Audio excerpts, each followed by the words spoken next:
दोस्तों, स्वागत है मेरे इस चैनल पे। आज से हम हिंदी व्याकरण शुरू करने जा रहे हैं। ये हमारा फर्स्ट चैप्टर रहेगा। अ, हम थोड़ा करेंगे लेकिन अच्छे से करेंगे। इसी मोटिवेशन के साथ हम आगे बढ़ते हैं। हिंदी शब्द की उत्पत्ति कैसे हुई? सिंधु नदी के नाम पर यह हिंदी शब्द की उत्पत्ति हुई।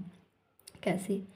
जो सिंधु नदी है उसके जो आसपास वाले इलाके हैं जहाँ लोग रहते थे, उस इलाके में जो रहने वाले लोग को सिंधु कहते थे, क्योंकि वो सिंधु नदी के किनारे रहते थे। ठीक है। जो ईरान से आने वाले लोग थे वो सिंधु न कहकर हिंदू बोलते थे। क्यों? क्योंकि उन उन मतलब उनके उच्चारण में जो स की जगह ह शब्द का प्रयोग करते थे। स को ह यानी हिंदू, हिंदू से हिंद, ऐसे शब्द का विकास होने लगा। इसी कारण से हिंदुस्तान, हिंदू ये सब निकलने लगे। बात करते हैं भाषा की। भाषा भाष्य धातु से बना है।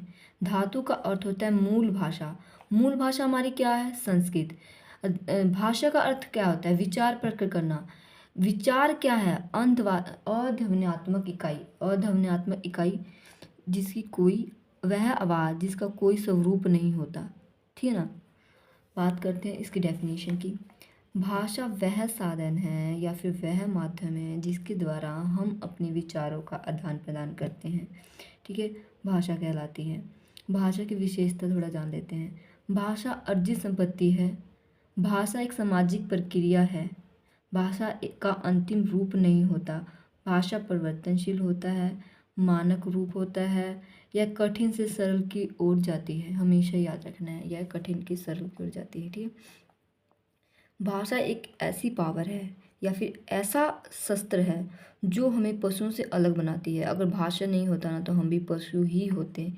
जब हम अपने मन के विचार ही नहीं प्रकट कर पाते तो हम क्या करना है, क्या करना है, क्या नहीं करना है, इस बात को हम कैसे दर्शा पाते? यही चीज़ है जो पशुओं से अलग बनाती है। बात करते हैं भाषा की मनोवैज्ञानिक दृष्टिकोण।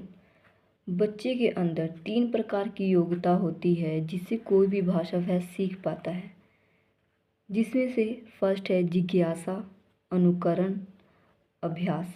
अगर कोई भी बच्चा अगर उसके अंदर जिज्ञासा नहीं होगी किसी भी चीज़ को सीखने के लिए, मैं बात भाषा की नहीं कर रही, या फिर कोई भी सब्जेक्ट हो, हिंदी को छोड़कर मान लो कोई भी, अगर हिंदी भी इसमें शामिल है, लेकिन मैं बच्चा कोई सोचेगा कि मैम हिंदी के बारे में ये बता रही है, नहीं जी, ये ऑल सब्जेक्ट पर फॉलो करता है। अगर बच्चे के अंदर जिज्ञासा नहीं होगी किसी चीज़ को सीखने के लिए तो वह बच्चा नहीं सीख पाएगा।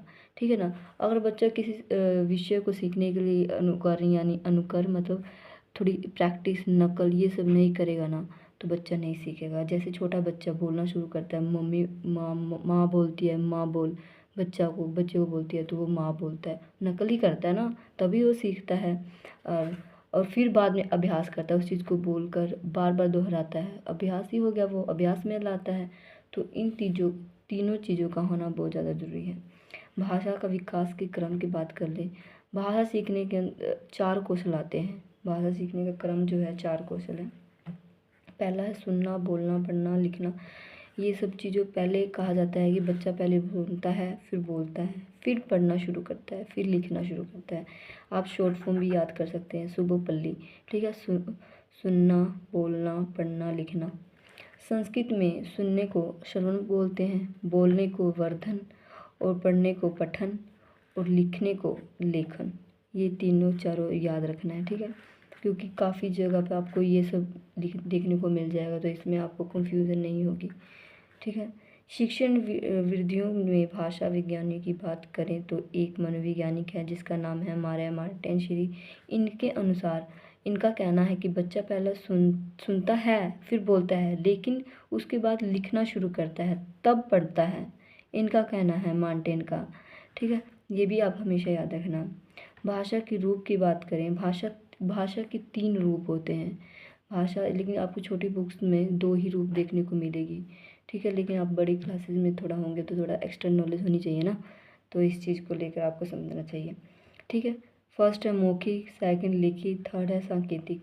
मौखिक भाषा वह भाषा होती है जब बच्चा अपने मन के विचारों को बोलकर और सामने वाला सुनकर उसे ग्रहण करता है तो उसे मौखिक भाषा कहते हैं। अगर एग्जाम्पल में लें, जैसे रेडियो, रेडियो पर समाचार सुनना ही है, हम ग्रहण कर रहे हैं ना सुन के कोई बात। समाचार सुनना, फ़ोन पर बात करना, ये भी इसमें शामिल है। भाषण को सुनना, ये सब ग्रहण कर लें किसी चीज़ को, तो ये मौखिक भाषा के अंदर आएगा। अगर हम कोई डेफिनेशन लिख रहे हैं ना, अगर उसके अंदर एग्जाम्पल लिख रहे हैं तो पढ़ने वाले का जो इम्प्रेशन होता है, ऐसा लगता है कि हाँ वाकई बच्चे को नॉलेज है। तो अगर हम कोई डेफिनेशन लिख रहे हैं तो उसके साथ एग्जाम्पल ज़रूर लिखना चाहिए, ठीक है। इससे आपको अच्छे मार्क्स भी मिलते हैं। लिखित भाषा की बात करें, लिखित भाषा वह भाषा होती है जब बालक अपने मन के विचारों को लिख कर प्रकट करता है और सामने वाला उसे पढ़कर ग्रहण करे, तो उसे लिखित भाषा कहते हैं। जैसे निबंध हो गया, पत्र होगी, कहानी, ये सब किस में आएंगे? लिखित में आएंगे। सांकेतिक भाषा बात कर लेते हैं। सांकेतिक भाषा वह भाषा होती है जब बालक अपने मन के विचारों को संकेत के रूप में प्रकट करे, जैसे कि हाँ, ये सब सांकेतिक भाषा है। इशारे में, हम इशारे में जैसे लेफ़्ट बोल देते हैं, हैंड से बोलते हैं लेफ़्ट साइड, राइट से राइट हैंड बोल देते हैं। ये सब क्या है? इशारे ही हैं। जब तक हम किसी चीज़ में सार्थक ध्वनियों का प्रयोग देखने को नहीं मिलते, तब तक हम कह नहीं सकते कि वह लिखित या फिर मौखिक कोई भाषा है, ठीक है ना। वो सांकेतिक भाषा के अंतर्गत ही आएगी। जैसे आप समझ लो, जैसे दो व्यक्ति हैं अपने विचारों का आदान प्रदान कर रहे हैं बैठकर प्रत्यक्ष रूप से, तो कौन सी भाषा होगी? मौखिक भाषा होगी। आदान प्रदान विचारों को कर रहे हैं, प्रत्यक्ष रूप से बैठ के कर रहे हैं ना, प्रत्यक्ष आमने सामने बैठ कर, तो वो मौखिक भाषा होगी। ऐसे क्वेश्चन पेपर में देखने को मिलते हैं जरूर, तो इस चीज़ को आप ध्यान रखें। सेकंड बात कर लेते हैं। सड़क चौराहे पर खड़ा यातायात पुलिस कर्मचारी द्वारा गाड़ियों को रुकने व चलने की सूचना देना कौन सी भाषा कहलाएगा? आप बताओ।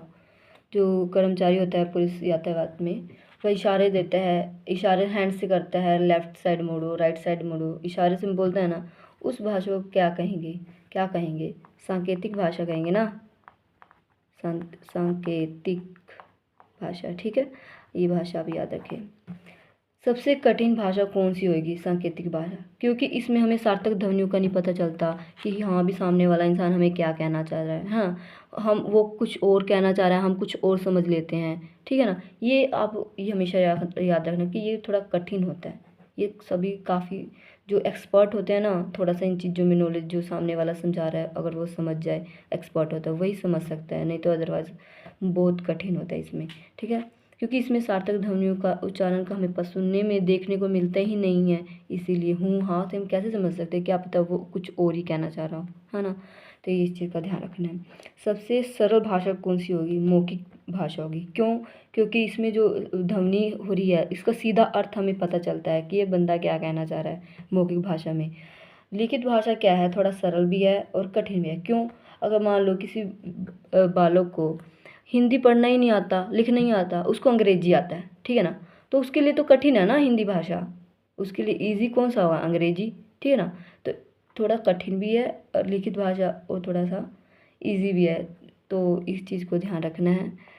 आप ये रिवाइज़ करके आना, कल हम आगे बढ़ेंगे इसी के साथ।